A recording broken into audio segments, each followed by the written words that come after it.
बहुत ही अच्छा शुभ अवसर मिला है हमें परम पूज्य गुरुजी के मुख से कुछ अनमोल आशीर्वचन के स्वरूप में कुछ हमें हमारे जीवन के लिए दो बातें बताएंगे। उसके पहले हम आज के इस उद्बोधन के पहले हम हमारे गायत्री शाला परिवार के छात्रों की ओर से प्रातः वंदना करने के पश्चात ही हम हमारे परम पूज्य गुरुजी हमें उद्बोधन करेंगे।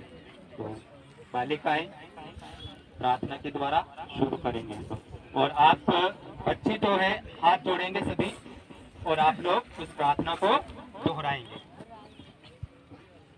माता पिता तुम्ही हो बंधु सखा तुम्ही हो माता पिता तुम्ही हो बंधु सखा तुम्ही हो माता पिता तुम्ही हो बंधु सखा तुम्ही हो माता पिता तुम्ही हो बंधु सखा तुम्ही हो।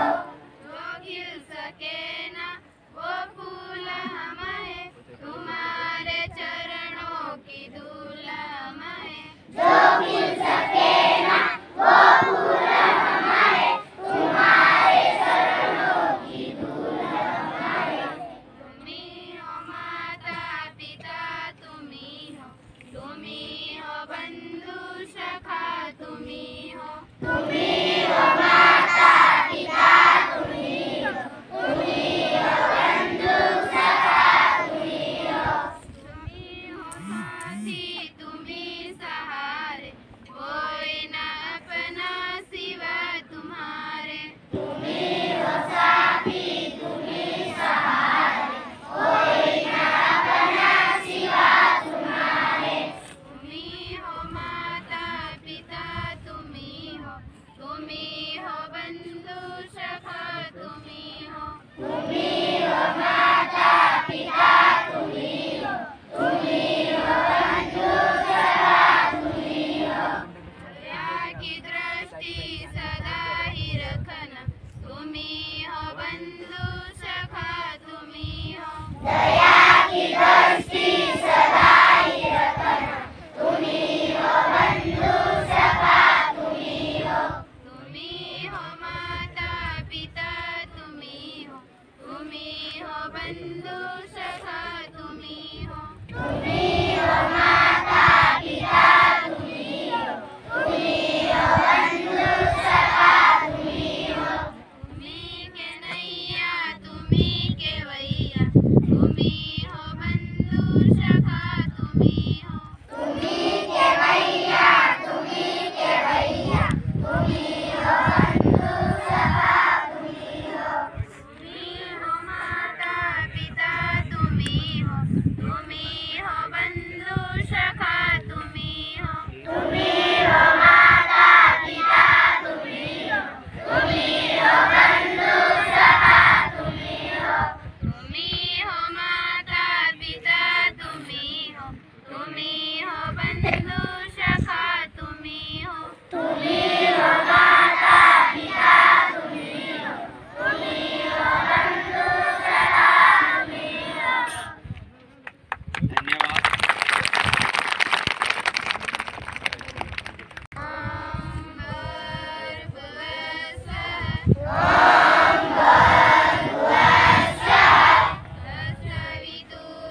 तत्सवितुर्वरेण्यं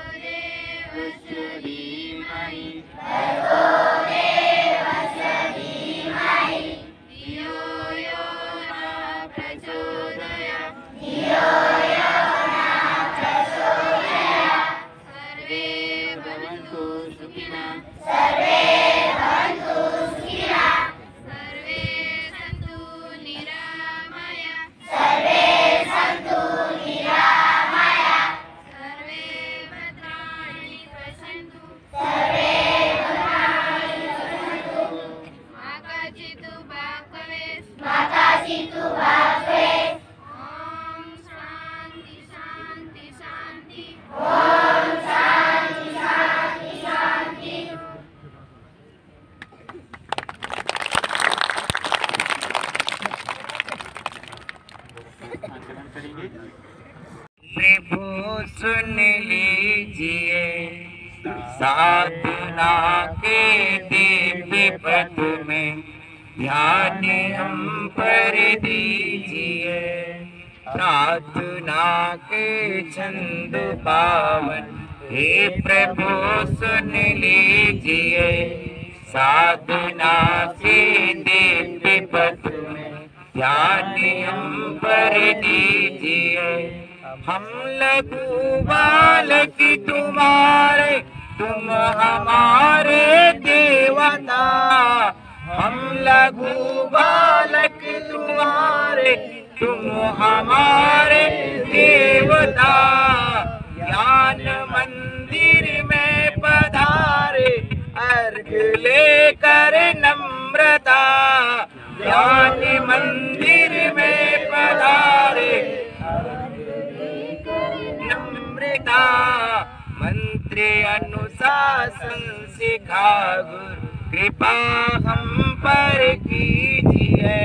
मंत्र अनुशासन सिखा गुरु कृपा हम पर कीजिए। साधना के दिव्य पद में ध्यान हम पर दीजिए। साधना के दिव्य पद में ध्यान हम पर दीजिए। प्रार्थना के छंद पावन हे प्रभु सुन लीजिए। साधना के दिव्य पद में ध्यान हम पर कीजिए। ओम नमः।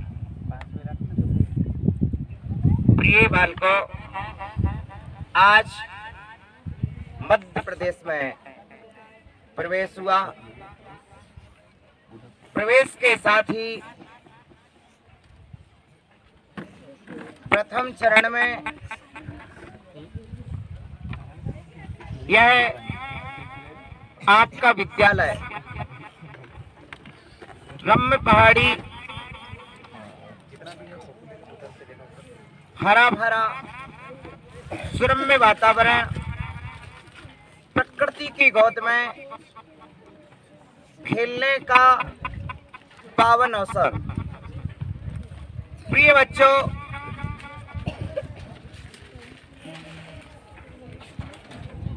जीवन विकास के लिए खेल और शिक्षा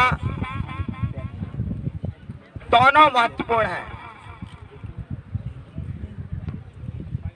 ये प्रकृति के रमणीय वातावरण में बड़ा ही सुंदर दृश्य, सुहाना वातावरण, मनोरम छटाएं और पवित्र औषधियों से युक्त हवाओं के मध्य में आप विराजे हैं।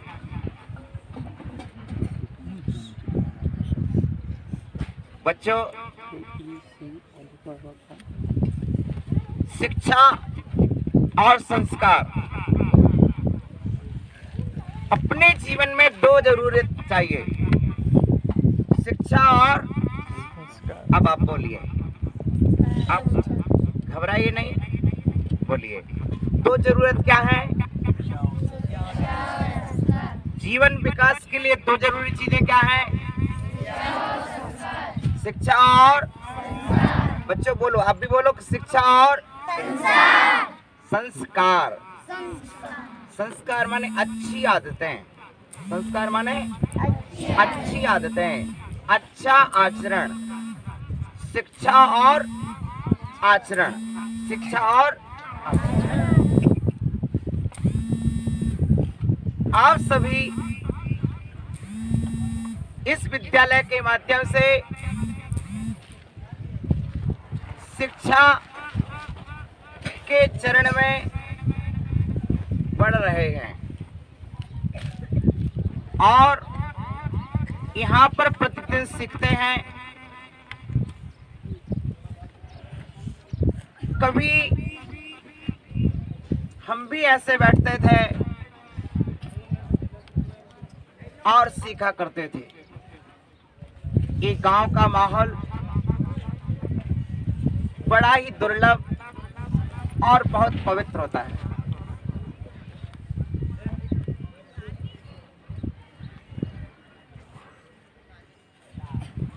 सिर्फ दो बातों पर आपसे चर्चा करना है। शिक्षा हमारे जीवन का विकास करती है। जीवन स्वस्थ हो, सदाचारमयी हो तो जीवन आनंदमयी रहता है और उस आनंदमयी संपूर्ण जीवन की जिम्मेदारी बचपन के शिक्षा पर निर्भर करती है। जिन्होंने बचपन में हमें शिक्षा दी है उन्होंने हमारे लिए जीवन भर का आनंद दिया है।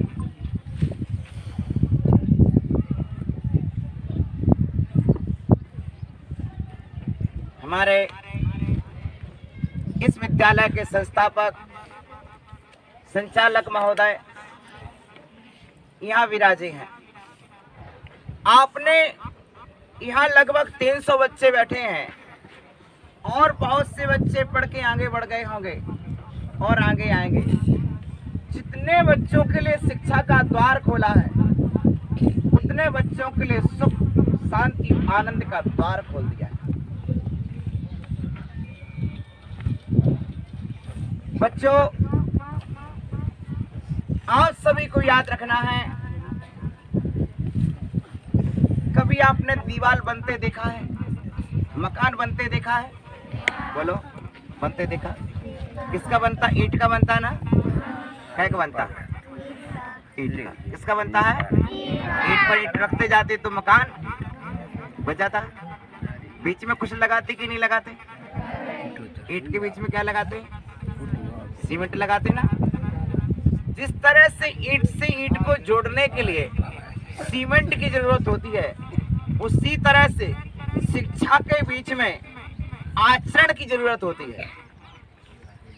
यदि शिक्षा ही शिक्षा है, वो आचरण नहीं है, तो जिस तरह ईंट पर खड़ी की गई ईंट की दीवार अपने आप नीचे गिर जाती है सीमेंट के अभाव में, जिस दीवार में सीमेंट नहीं जोड़ी गई है ऐसी दीवार अपने आप गिर जाती है।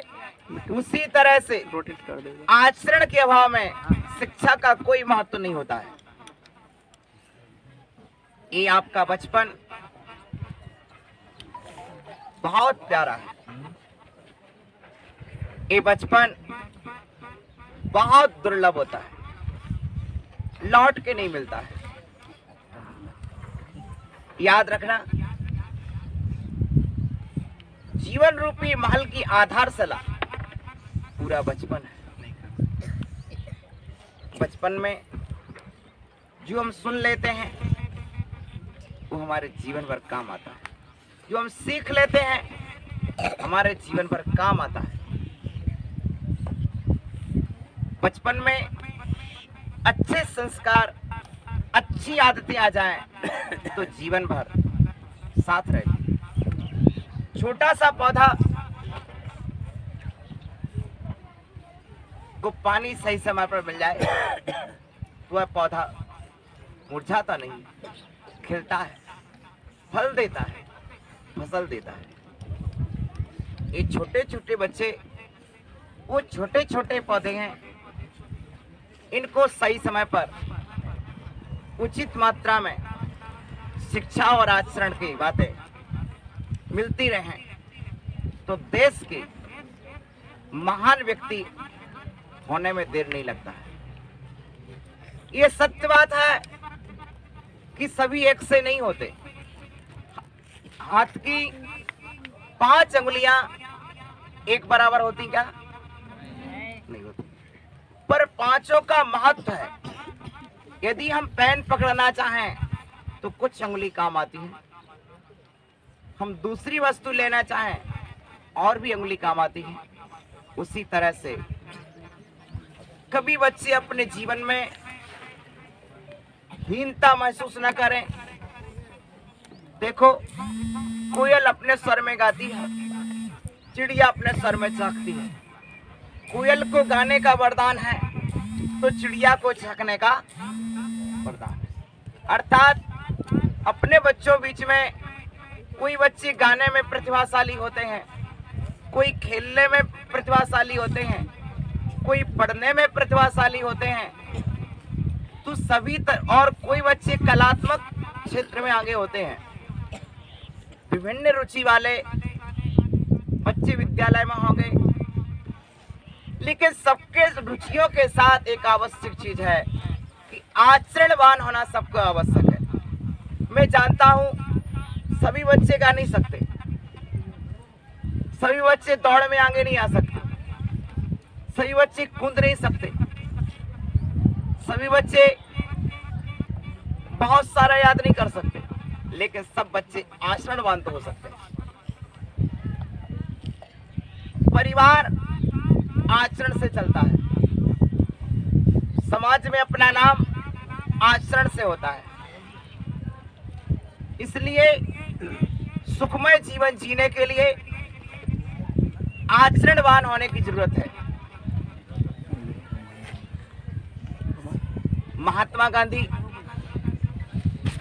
जब विदेश पढ़ने को जा रहे थे, तब उनकी मां ने कहा था, बेटा तुम विदेश तो जा रहा है, बताओ तुम कभी अंडे मछली तो नहीं खाओगे? तब महात्मा गांधी ने कहा था कि मां, मैं विदेश में जाके वह चीज नहीं खाऊंगा जो तूने नहीं खिलाई है। अर्थात महात्मा गांधी ने अपने बचपन से कभी भी अंडे मछली नहीं खाए। वो जानते थे कि यह भी जीव है और हमारा कार्य है जीवों की रक्षा करना। हम प्रार्थना में पढ़ते आए, अभी क्या पढ़ा था पढ़ने, सर्वे भवन्तु सर्वे भवन्तु सर्वे भवन्तु। बस आज इसी सूत्र को समझेंगे अपन, सर्वे भवन्तु। अब सोचो बच्चों, इसका अर्थ क्या हुआ? सभी जीव सुखी हों, सभी जीव, सर्वे भवन्तु सुखिना, सभी जीव सुखी हों। सर्वे संतु निरामया, सभी जीव रोग रहित हों। सर्वे भद्राणि पश्यन्तु, सभी मंगलों को देखें, खुशियों को देखें, आनंद को देखें। और माँ कश्चित दुख भाग भवेत्, कोई भी जीव दुखी ना हो। क्या प्रार्थना में क्या बोला आपने? सभी सुखी हों और कोई दुखी। क्या बोला आपने? बोलो, सभी सुखी है। सर्वे भवन्तु माँ कश्चित दुख भाग भवेत्, कोई दुखी ना हो। ये हमारे इस गायत्री विद्यालय का, आपके विद्यालय का प्रार्थना का मंत्र है कि सभी सुखी हों, कोई दुखी ना हो। बच्चों, आज मैं आपको बताऊंगा, आपके बीच में जितने साधु आए हैं, जितने भी आए हैं, ये जितने साधु हैं, ये 24 घंटे में सिर्फ एक बार भोजन करते हैं। कितनी बार करते हैं? 24 घंटे। जैसे अभी यहाँ आहार करेंगे, इसके बाद कल भोजन करेंगे, यहाँ पानी पी लेंगे, इसके बाद कब पानी पिएंगे? कल पानी पिएंगे। 24 घंटे में एक बार भोजन लेते हैं, एक ही बार पानी पीते हैं, ये बाल अपने हाथ से निकालते हैं और इस तरह का आचरण करते हैं। अर्थात भोजन में इतनी पवित्रता रखते हैं। आज आपके यहाँ पर आहारचर्या होगी, आपको देखना है कि कितना पवित्र भोजन लेते हैं। दाल, रोटी, चावल, फल, सब्जियां लेते हैं आप। और कितने बुद्धिमान हैं सभी लोग, कितने आचरणवान हैं सभी लोग। आपको मेरा ये कहना है कि आप अपने जीवन में सुखी रहना चाहते हो तो दूसरों को दुख हो ऐसा कार्य नहीं करना। हम किसी को दुख दे करके सुखी नहीं हो सकते।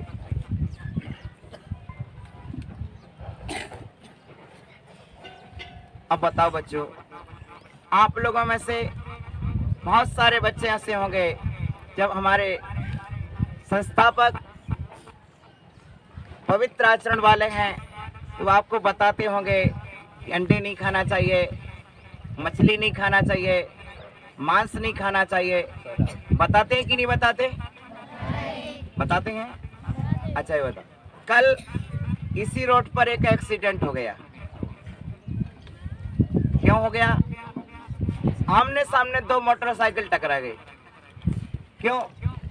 इतनी गति से वाहन चलाते या अभी शादी का सीजन, शराब आदि पी करके निकलते हैं, शराब आदि पी लेते हैं तो फिर उसमें गति का ध्यान नहीं रहता। इसलिए भविष्य में कोई गलती ना हो अपने द्वारा, इसलिए हम पहले ही सावधान हो जाते हैं। हमारे टीचर्स और हम आपको ये बताते हैं कि जीवन में अंडे नहीं खाना चाहिए, मांस नहीं खाना चाहिए। अब आप कहोगे क्यों क्यों नहीं खाना चाहिए? आपने प्रार्थना में क्या बोला था? सर्वे भवन्तु। अब जो अंडा है वह मुर्गी का एक बच्चा है, उस अंडे में से एक जीव निकलता है। जिस तरह से आप यहाँ पढ़ने आए हो, आपकी माँ घर पर है कि नहीं है? बोलो। यदि आपको यहाँ कोई तकलीफ होगी तो माँ को कष्ट होगा कि नहीं होगा? यदि आप यहाँ आए हो और घर पर नहीं पहुँचो तो माँ को तकलीफ होगी कि नहीं होगी? जिस तरह से आपकी तकलीफ आपकी माँ की तकलीफ है, उसी तरह से अंडे में जो बच्चा है उसको जो भी तकलीफ होती है उसके माँ को भी तकलीफ होती है। जिस तरह से आपको कांटा लग जाए तो आप उस कांटे को निकाल लेते हो। आपको कोई कांटा ना लगे इसलिए आप जूते चप्पल भी पहनते हो। पहनते कि नहीं पहनते? बोलो। क्यों पहनते? कि हमको कांटा ना लगे, पत्थर ना चुभे। आप घर से यहाँ तक आए तो बहुत सारे बच्चे चप्पल पहन के भी आए, कोई जूते पहन के आए ताकि आपको कष्ट ना हो। अब बताओ, यदि कोई अंडा खाता है तो उस जीव को कष्ट होगा कि नहीं होगा? तो हमारी प्रार्थना अधूरी होगी कि पूरी होगी? बोलो। पहले हमने क्या बोला? सर्वे भवन्तु। और यदि किसी ने अंडा खा लिया तो मुर्गी सुखी रहेगी कि दुखी रहेगी? तो प्रार्थना हमारी कभी पूरी होगी क्या? नहीं होगी। यदि हमको प्रार्थना पूरी करना है कि सभी जीव सुखी हों, इस प्रार्थना का पहला मंगलाचरण अपने जीवन का पहला मंत्र बन जाए, सभी सुखी हों, इसका मतलब है कि हमको अंडे नहीं खाना। अंडे खाने से उस मुर्गी को कष्ट होता है और अंडा तो जो जीव है वो तो मर ही जाता है। अंडे में क्या है? एक आने वाला जीव है, उस जीव को व्यक्ति खाते हैं। जो अंडा खाता है वह मुर्गी के जीव को खा जाता है। इसलिए कभी जीवन में अंडा नहीं खाना चाहिए। कोई जीव मछली खा लेते हैं, यहाँ प्राय करके गांव-गांव में पास तालाब है, तालाब में से निकाल के कोई मछली खा लेते हैं, लेकिन ऐसा भोजन नहीं करना चाहिए। अपने यहाँ पर हरे भरे खेत हैं, देखो आपने रामायण देखी होगी, उसमें रामचंद्र जी ने कभी एक चीज़ें नहीं खाई हैं, वो भी जंगल में रहे हैं, वन में रहे हैं, पर रामचंद्र जी ने कितना अच्छा पवित्र भोजन किया। कृष्ण जी ने दही खाया। क्या खाया? कभी कृष्ण का चित्र देखा? उस मटकी में से क्या निकाल रहे हैं? दही निकाल रहे। मटकी में से क्या निकला? दही निकला ना, मट्ठा निकला ना, उसमें से मछली तो नहीं निकली, अंडे तो नहीं निकले। बोलो। इससे क्या मालूम चलता है कि हमारे कृष्ण जी क्या खाते थे? दही और मट्ठा लेते थे। तो जब हमारे कृष्ण जी वो लेते थे, रामचंद्र जी वन में रहे तो रामचंद्र जी ने चावल खाया है, तो हमको भी क्या खाना चाहिए? दाल चावल मट्ठा लेना चाहिए। हमारे लिए अंडे मछली। बोलो बच्चों, आप ही बोलो, खाना चाहिए नहीं? नहीं खाना चाहिए। क्यों? हमारी प्रार्थना का पहला मंत्र क्या है? सर्वे भवन्तु। सर्वे भवन्तु। तो सुखी हम भी हों और हमारे जानवर भी सुखी हों, हमारे अन्य भी जल में रहने वाले जीव भी सुखी हों। समझ रहे? मछली भी जीव है, अंडा भी जीव है, मुर्गी भी जीव है। कोई जीव मुर्गी मार के खा लेते हैं, किन्हीं के घर में मुर्गी आदि खाई जाती है। तो अपने घर में बताना चाहिए आपको, आपके मम्मी हैं, पापा हैं, उनको आपको बताना चाहिए कि हमारी प्रार्थना का पहला मंत्र क्या है? सर्वे भवन्तु और सभी सुखी हैं। तो मुर्गी कैसे सुखी रहेगी? यदि कोई मुर्गी को मार देगा तो मुर्गी सुखी रहेगी क्या? नहीं। हमको कोई चांटा लगाए तो हमको दुख होता कि नहीं? तो मुर्गी पर लोग क्या करते? चाकू चलाते, फिर मुर्गी को पका करके खा जाते, तो मुर्गी मर जाती। तो मरने पर दुख होगा कि नहीं? इसलिए बच्चों, हमको अभी सीख लेना चाहिए बातें जो जीवन भर काम आएंगी आपके लिए। सबसे पहली बात, कभी अंडे नहीं खाना चाहिए, मछली नहीं खाना चाहिए और मुर्गी आदि का मांस भी नहीं खाना चाहिए, क्योंकि हमारी प्रार्थना का पहला मंत्र है सर्वे भवन्तु सर्वे भवन्तु मां कश्चित् दुख भाग् भवेत्। कोई भी जीव दुखी ना हो, ना मुर्गी दुखी हो, ना मछली दुखी हो, कोई भी जीव दुखी नहीं होना चाहिए। हम अपने घर में, अपने परिवार में, अपने मम्मी को, पापा को, भाइयों को, अपने आप को ये बताएंगे कि हमारे जीवन में, हमारे घर में न मुर्गी खाई जाएगी, न अंडा खाया जाएगा, न मछली खाई जाएगी, क्योंकि ये भी कौन है? जीव है। कौन है? जीव। जैसा मैं जीव हूँ वैसे ही भी कौन है? जीव है। जैसा दुख मुझे होता है वैसा ही दुख इन सबको भी होता है। इसलिए मैं किसी को दुख नहीं पहुंचाऊंगा, मैं किसी को दुख, सभी जीव सुखी हो। प्रिय बच्चों, पढ़ाई में आपने संकल्प तो कर लिया। अच्छा, ऐसे कितने बच्चे हैं जो प्रार्थना सफल करना चाहते हैं? बोलो, कितने बच्चे ऐसे जो प्रार्थना सफल करना चाहते हैं? अपने हाथ ऊंचा करोगे आप। सर्वे भवन्तु सुखिना, सर्वे भवन्तु, जोर से बोलिए, सर्वे भवन्तु, सर्वे भवन्तु सुखिना। अब बताइए, ऐसे कितने बच्चे जो इस प्रार्थना को सफल करेंगे? प्रार्थना सफल कौन करेगा? कितने बच्चे हैं जो अंडे नहीं खाएंगे? ये सब बच्चे अंडे नहीं खाते? नहीं खाओगे ना? नहीं खाओगे ना? अन्न है, बहुत अच्छा। और ऐसे कितने बच्चे जो मछली नहीं खाते? नहीं खाएंगे मछली? बहुत अच्छी बात है बेटा, तुम्हारा जीवन सफल होगा, तुम्हें अच्छे से अच्छी विद्या आएगी। ये हमारा आशीर्वाद है तुम सबके लिए। अंडे नहीं खाना, मांस नहीं खाना, मछली नहीं खाना। घर पे बोल देना मम्मी को, पापा को भी बता देना कि हम अंडे नहीं खाएंगे, मछली नहीं खाएंगे, मुर्गी आदि नहीं खाएंगे। और जीवन में हमारे बड़े बच्चे बहुत सारे बैठे हैं कि जीवन में कभी शराब भी नहीं पीना, क्योंकि बहुत सारी विद्या सीखने की जगह हम थोड़ी विद्या पर आचरण सही रखेंगे। आचरण सही रखोगे तो आपके जीवन का विकास सही होगा। बच्चों, अंडे, मांस, मछली, शराब, इन 4 चीजों का त्याग होगा तो तुम्हारा चतुर्मुखी विकास होगा। जीवन में बहुत उन्नति होगी, परिवार में सुख भी होगा, परिवार में शांति भी होगी, आनंद भी होगा। एक गांव था जहां पर व्यक्ति खूब कमाते थे, लेकिन शराब पीने के कारण रात्रि में आके झगड़ते थे। मैं उस गांव में गया, मैंने उस गांव वालों के लिए शराब का त्याग करा दिया, तो उनके घर में शांति होने लगी। फिर उस गांव में कोई नहीं लड़ता झगड़ता।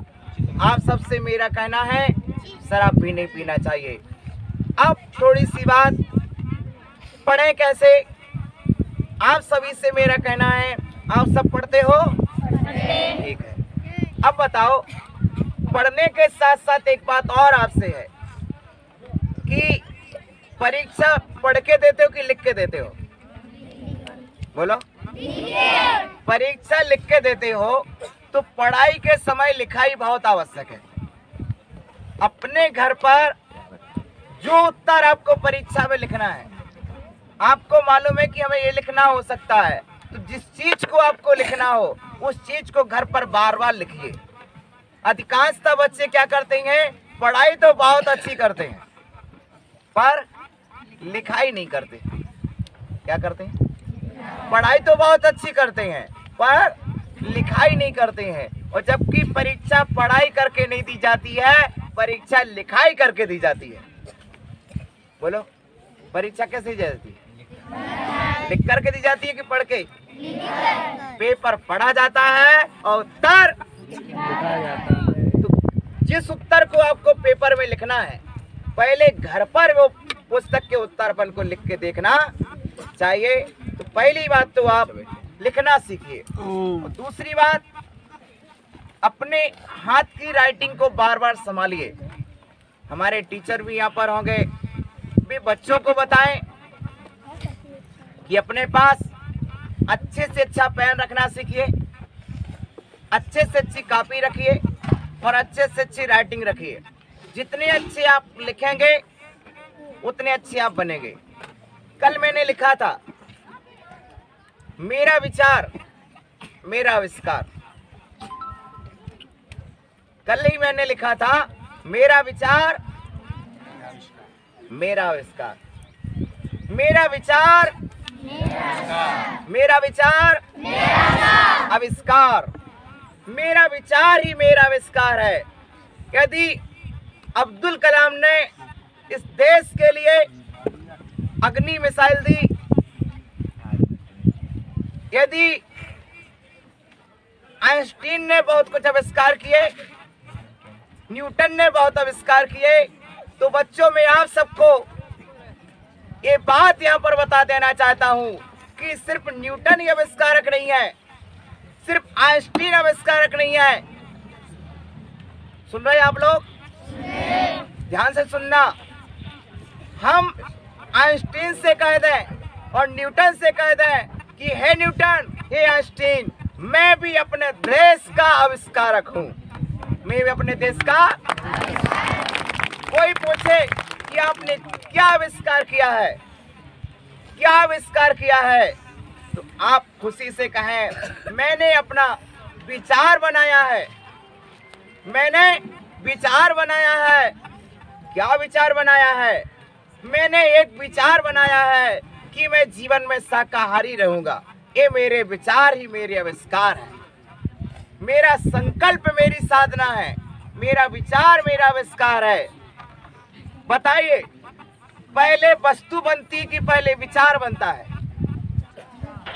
पहले विचार बनता है, बाद में वस्तु बनती है। इसलिए आपसे मेरा कहना है, आप लोग अच्छा विचार बनाइए। कोई भी बात मन में अच्छी आ जाए उसको डायरी में लिखिए, कॉपी में लिखिए। हमारे स्कूल के टीचर यहाँ बैठे हैं, वो प्रतिदिन ब्लैक बोर्ड पर अच्छे से अच्छी बातें लिखें और बताएं। अच्छी बातें हैं और अच्छी आदतें। अच्छी बातें, अच्छी बात, अच्छी आदत। अच्छी बातें, अच्छी आदतें जीवन को महान बनाती हैं। अच्छी बातें, अच्छी बातें, बस अच्छी बातें हो और अच्छी आदतें हो तो जीवन तुम्हारा महान हो जाएगा। वो अच्छी बातों को कौन जन्म देगा? हम जन्म देंगे। कौन जन्म देगा? अच्छे विचारों को कौन बनाएगा? बोलो। अच्छे विचार हम बनाएंगे। वो अच्छे विचार बनाओगे तो अच्छा आचार बनाएगा। जैसा विचार वैसा आचार। जैसा विचार, तुम अच्छे विचार बनाओ बच्चों, अच्छे आचरण बनेंगे। हमारे टीचर परिवार, विद्यालय परिवार यहाँ बैठा है। पूरे परिवार को मेरा आशीर्वाद है। विद्यालय परिवार को श्रीमान लखनदास जी, बैरागी परिवार अपने सब परिवार माता पिता के तुल्य बच्चों की सेवा में यहाँ जुटे रहते हैं। बहुत खुशी और बहुत प्रसन्नता की बात है। लखनदास जी, बहुत अच्छे भाव हैं आपने। अन्य व्यापार न पकड़ करके, वो अन्य कार्य न पकड़ करके बच्चों के उज्जवल भविष्य का ये मंगल भाव तुमने सजोया है। मैं इन सब बच्चों के लिए आशीर्वाद देता हूँ। आपके बच्चे, इनमें दो बातें आएंगी, अच्छी बातें आएंगी, वो अच्छी आदतें आएंगी। समर्पित हमेशा हमारा टीचर परिवार 2 चीजों के लिए समर्पित रहे। इन बच्चों के लिए अच्छी बातें सिखाना, वो अच्छी आदतें सिखाना। सिर्फ पुस्तक तक ही हमको सीमित नहीं रहना है। पुस्तक से अंक मिलेंगे, पुस्तक पढ़ोगे तो अंक मिलेंगे, लेकिन अच्छी बातें, अच्छी आदतें आपके जीवन को सुख से भर देंगी, शांति से भरेंगी, आनंद से भरेंगी। इसलिए आप सबके लिए मेरा बहुत बहुत मंगल आशीर्वाद। और इसी के साथ हमारे श्रीमान लखनदास जी बैरागी परिवार यहाँ पधारे, उनके लिए मैं ये शास्त्र भेंट कर रहा हूँ।